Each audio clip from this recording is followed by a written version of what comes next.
Là, j'élargis le concept de ma vente, c'est-à-dire que je dois publier ces activités-là.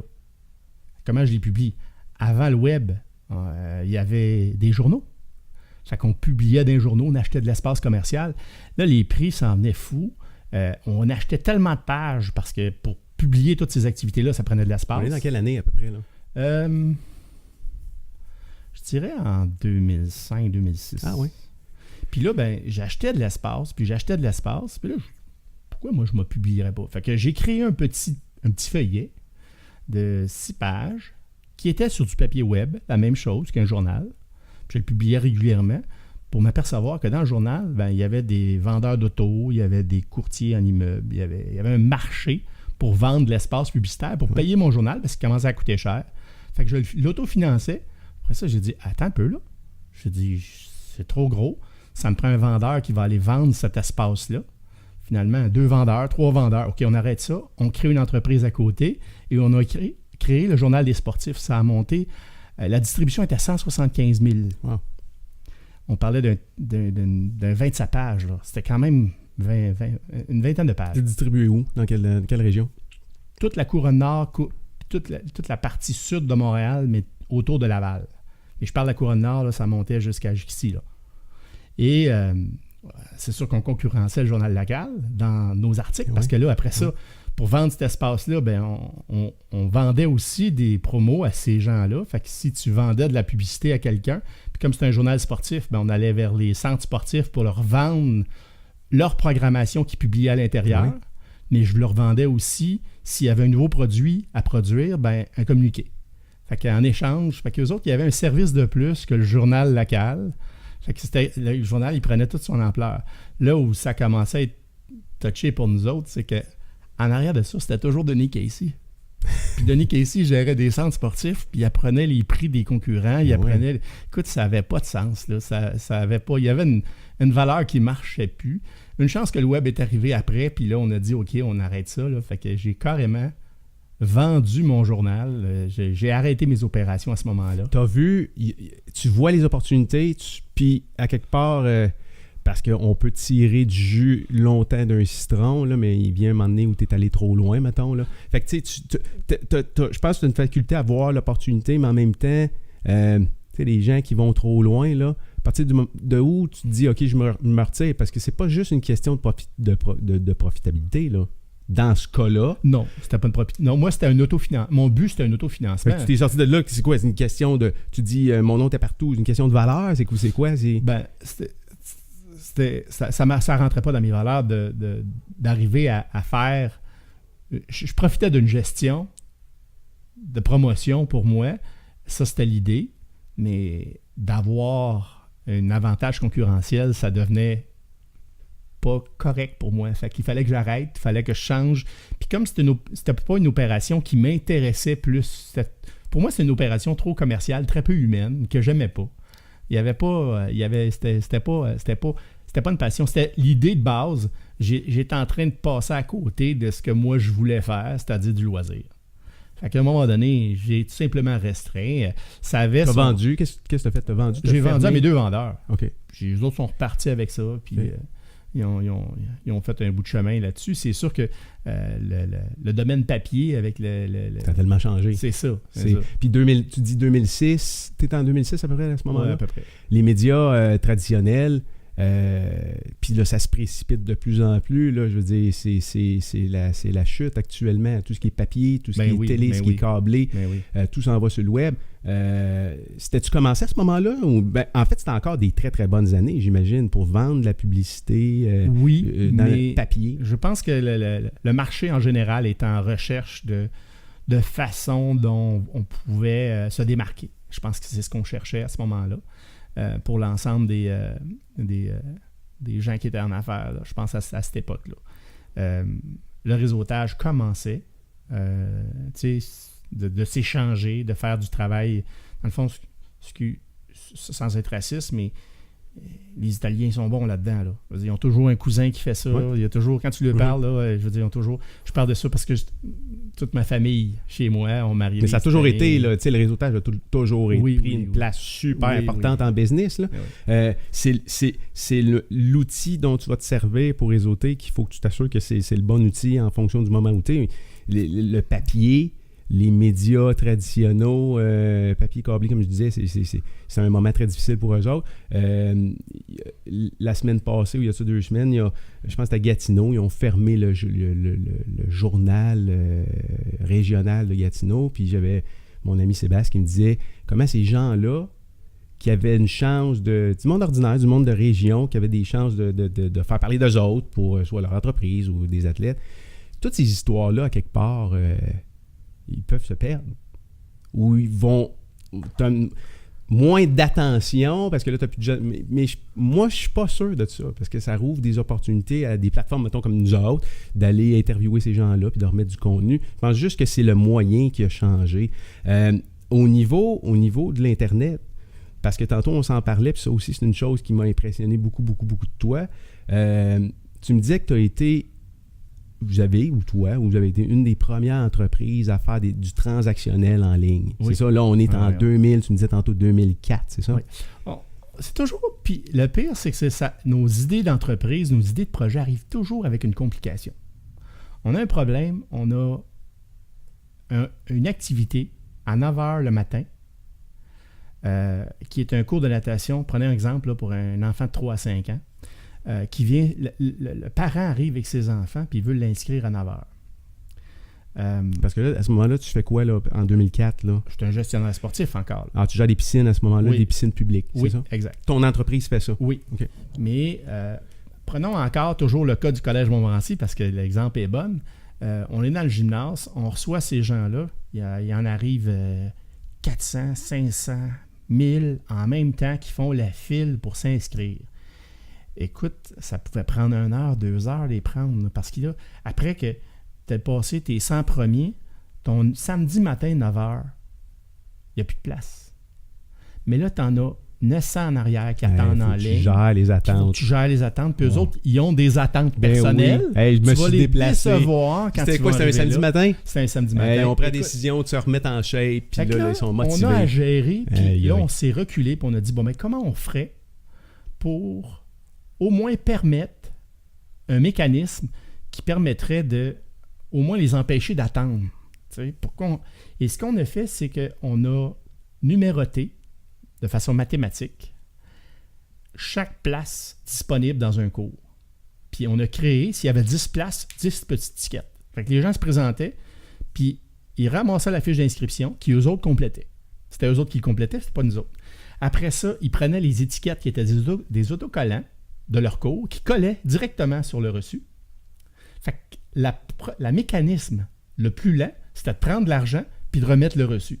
Fait qu'on avait, de façon informatique virtuelle, parce que pour nous autres, c'était gérer une opération originale d'une transaction rapide, comme si c'était fait de façon électronique. Comment on fait aujourd'hui? Mais il n'était pas fait de façon électronique à ce moment-là. Non, c'est toujours manuel. Mais juste... la boîte mécanique sur la transaction pour accélérer le processus, tout est là.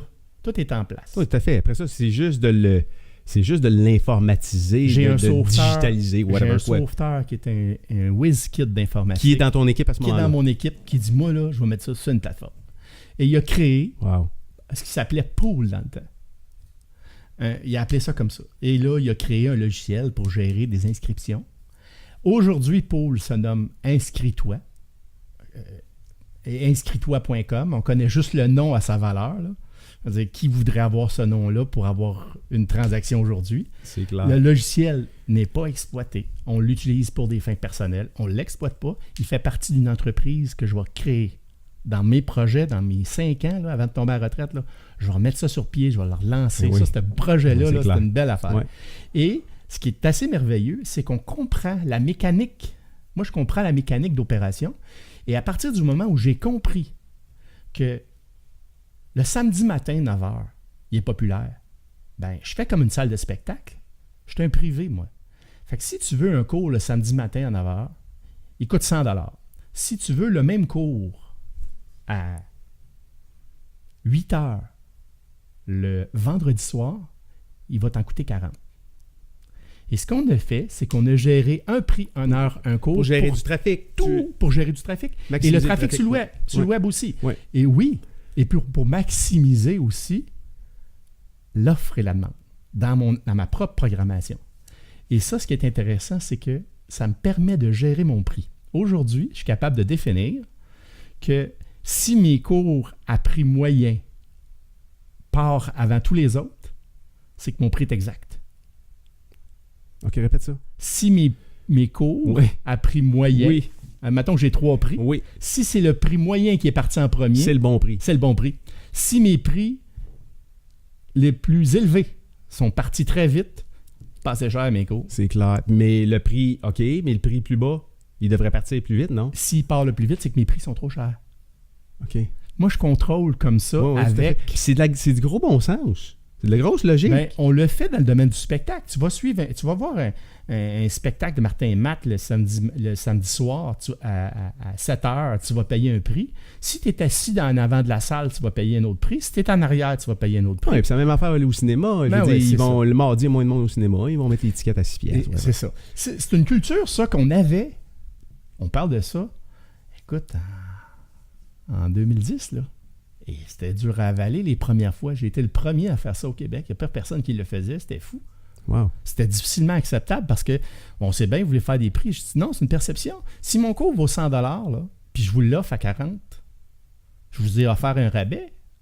Mais pour eux autres, c'est que non, le cours valait 40 $, puis je le charge plus cher parce qu'il était à belle heure. Non, mais c'est l'offre et la demande. C'est simplement. Puis ça, c'était une opération qui était particulière, mais l'informatique nous a permis de ça. Et encore là, l'informatique m'a permis, du jour au lendemain, parce que j'ai une programmation que tous mes enfants qui étaient inscrits au cours de niveau 3 à 9 h le samedi matin, reprenons le même cours, moi, ce que je veux, c'est que le créer au niveau 4. Fait que je pèse sur le piton aujourd'hui, puis il prend ma programmation, là, puis il réinscrit tout le monde de façon automatique, puis il envoie la suggestion à 9 h, mais il est rendu au niveau 4. Et là, j'ai inséré disponibilité, rendement, qualification, ancienneté, dont j'ai mesuré pour chacun de mes employés, et l'horaire des employés sort en même temps. OK. Donc, c'est un logiciel qui te sert à l'interne pour faire de la gestion incroyable. Gestion d'horaire de travail. Oui, gestion d'horaire, gestion de finances. Il gère mes taxes, il gère mon opération à grandeur, mais toutes les fonctions de gestion qui ont été mesurées et mesurables sont informatisées. Alors là, tu n'es pas un gars d'informatique non plus, là. Non, mais je le comprends. Je comprends comment une application que je peux faire. Moi, là, à partir du moment où je me disais comment je peux faire un horaire, fait que je me suis assis, je dis, moi, je fais l'horaire, à qui je vais donner l'heure qui est là? Il va avoir la compétence, il va avoir l'expérience, il va avoir le rendement, puis il va avoir sa disponibilité. Moi, j'ai donné des critères, puis j'ai rentré dans un bloc informatique des heures pour sa disponibilité. J'ai rentré un rendement de 1 à 10 que je qualifie. Fait que toi, tu vois un 7. Toi, tu vois un 8. Comment je le rends, le rendement? C'est ton taux de passage. S'il y a eu 8 élèves qui ont passé sur 10, ben, c'est ton rendement. C'est clair. Et tes qualifications, ben, c'est toutes tes qualifications. Puis moi, la qualification, ça inclut aussi ta date d'expiration parce que, ou ta date de remise à niveau. Dans notre domaine aquatique, les gens sont requalifiés à tous les 2 ans dans différents champs et on inclut à l'intérieur. Fait que si tu tombes dans la coche que tu n'as pas été mis à jour, tu ne seras pas dans disponibilité. Et tout ça est géré de façon informatique, ce qui prendrait des heures et des heures à là, faire. T'en as combien? Il y a combien de personnes qui sont sur inscris-toi ou inscris-moi? J'ai une base de données clientèle de, je dirais, 45 000 à peu près. OK. Alors clients, là, c'est des usagers des piscines. Là. Au niveau des employés, on peut se ramasser avec une soixantaine d'employés à gérer.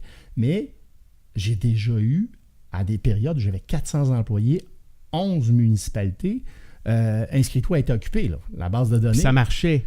Oui, ça marchait, puis ça ne plantait pas. Puis ça t'aurait pris combien d'employés pour faire tout ce travail-là? As-tu essayé d'estimer le nombre d'employés que tu aurais? C'est pas l'employé, c'est le temps.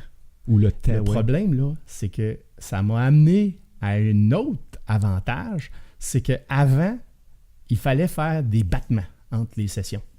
On finissait une session, il fallait la finir, se donner une semaine pour réorganiser et tout refaire. Là, le cours, il finit le dimanche soir à 8h. À 8h02. Puis à 8h02, on part l'autre nouvelle session. C'est clair. Puis on fait de la préinscription. Puis on est entre 2 sessions. Puis on peut mêler des sessions. Puis... T'as jamais... tu sais, là, vous l'avez développé. Oui. Et rien qui existait à ce moment-là. Je veux dire, Il y en a qui ont existé à la suite. C'est comme mon programme de natation. On m'a copié. Ça reste une copie. Moi, je continue à penser que ce que j'ai, c'est une... Pas un générique. Oh non, il est beau. Puis vraiment, je continue à penser, il n'est juste pas exploité. Puis est-ce que tu me demandes si je vais l'exploiter? C'est oui. OK? Je pense que je n'étais pas satisfait du programme de l'Aqua-Rouge parce que de natation, parce qu'il ne répondait pas à mes besoins. J'étais trop vite en termes de progression. Moi, quand j'enseigne, je pars toujours du connu à l'inconnu. OK, quand tu apprends quelque chose, puis je vais prendre l'exemple de mon frère qui est médecin, il me dit, écoute, Denis, il dit, c'est pas compliqué de te souvenir de la bio de ton corps. Il dit, ça, là, tu as le radius, puis il dit, là, tu as le cubitus. Il dit, ce que tu connais, là, il dit, c'est ton cul puis ton radio. Puis il dit, c'est la meilleure façon de t'en souvenir. Et là, j'associe tout ça dans l'enseignement, puis je me dis, bon, OK, il m'a fait comprendre quelque chose, c'est que moi, il y a des choses que je connais, puis il y a des choses que je connais pas. Comment je vais m'y rendre, puis comment je vais me rendre jusqu'à là. Et quand on part dans tout, à partir de ce qu'on connaît, pour se rendre vers ce qu'on ne connaît pas, on a toujours quelque chose sur lequel on peut s'appuyer qui devient sécurisant, c'est la partie de la connaissance qu'on a. Fait que ça, moi là, je connaissais le programme de l'Aqua-Rouge parce que j'avais participé à l'évaluation, à la mise en place, à la correction. Puis quand je demandais une modification, je me faisais dire, c'est à l'échelle nationale. Il faut faire ça à grandeur du Canada, puis ben là, regarde, c'est une équation que je remets là, moi. Fait que je me reviens d'abord, je décide de dessiner 8, 10, 12 petites images. Je m'assois avec quelqu'un qui faisait du design 3D, puis je dis, tu vas me sortir les plus belles images que tu veux. J'ai réuni autour d'une table mes 17, 20 meilleurs profs que j'avais, puis pendant une journée de temps, on s'est assis et on a dit, à 3 ans, qu'est-ce qu'il faut que tu apprennes? À 4 ans, qu'est-ce qu'il faut que tu apprennes? Et à 5 ans, on avait des tableaux partout dans la salle. Là. C'était fou. Puis on avait, après ça, dit, bon, ben, on va diviser les progressions. Puis maintenant, on va partir de ce qu'on connaît dans ce niveau-là pour se rendre dans l'autre, dans ce qu'on ne connaît pas. Puis après ça, on va aller dans l'autre, puis dans l'autre, puis dans l'autre.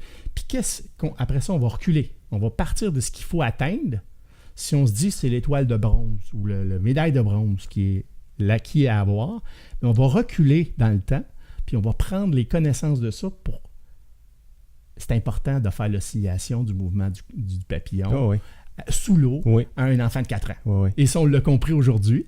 Fait que nous autres, on a un programme maison qu'on a dessiné et moi, je peux affirmer sans prétention que j'ai le meilleur programme au monde. Hit it! That's what I'm talking about. Wait! Okay, now, from the beginning.